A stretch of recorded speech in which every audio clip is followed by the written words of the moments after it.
ہم یہ بتاتے ہیں عیسائیوں کا، لیکن عیسائیوں نے کہاں سے قبضہ کیا تھا؟ وہ تو یہودیوں سے حاصل کیا تھا، یہودیوں کو مارتے تھے۔ اتنی خطرناک جنگیں ہوتی تھیں عیسائیوں میں اور یہودیوں میں کہ بیت المقدس میں خون خرابہ یہ آج کی تاریخ نہیں ہے، بہت پرانی تاریخ ہے۔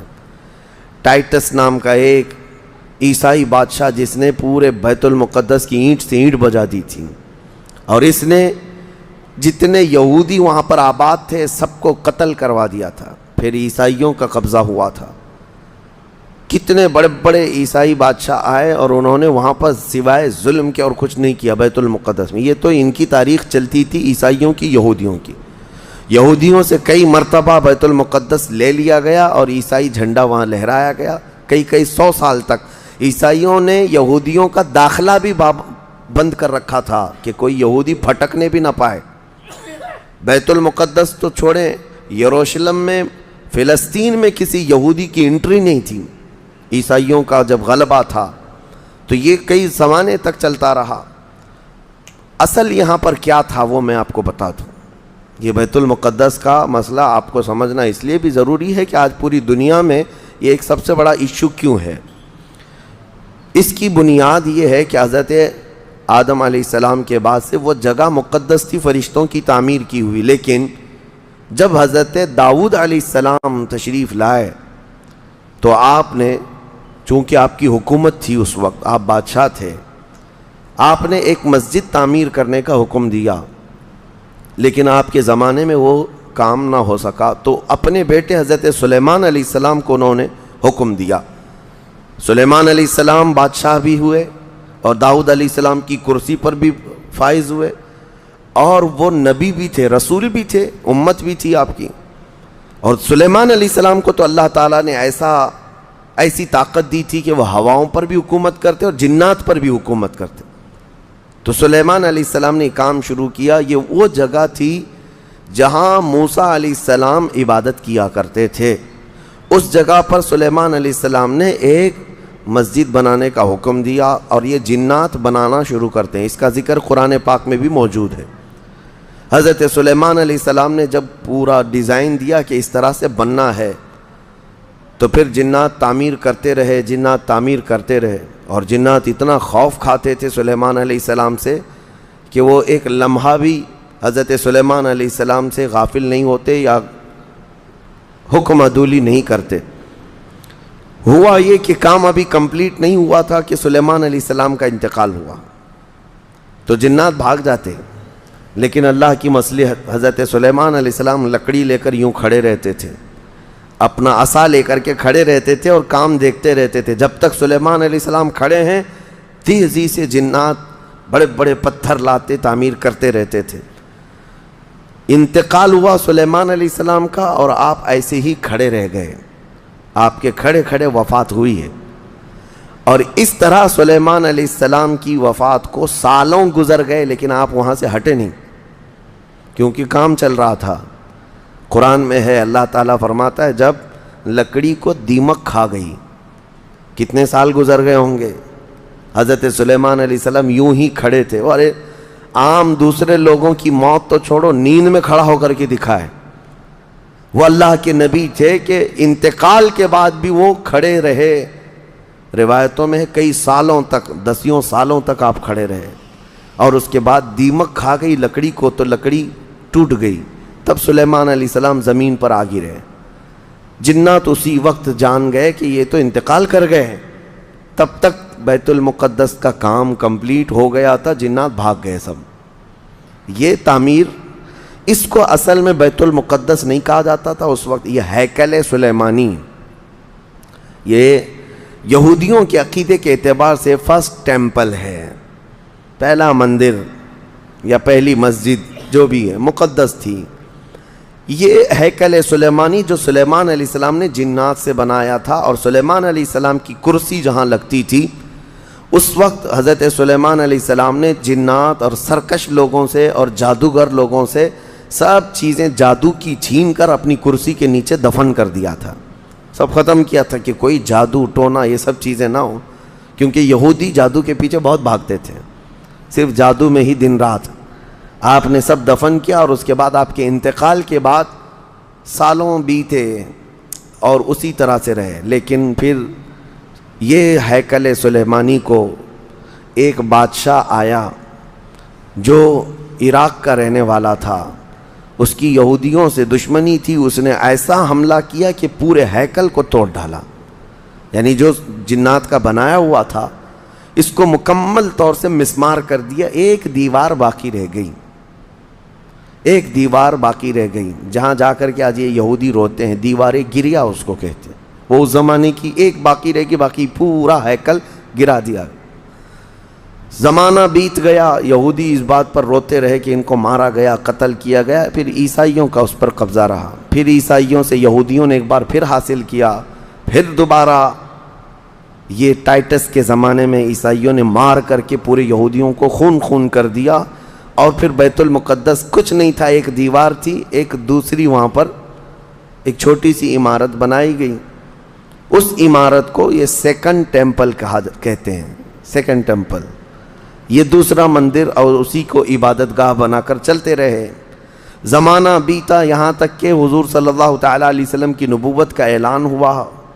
پھر اس کے بعد 23 سال گزرے. پھر آپ کی وفات کے بعد صدیق اکبر کا زمانہ آیا. پھر سیدنا عمر فاروق کا زمانہ آیا. تقریباً یہ 26-28 ہجری کی بات ہے حضرت عمر کے دور میں.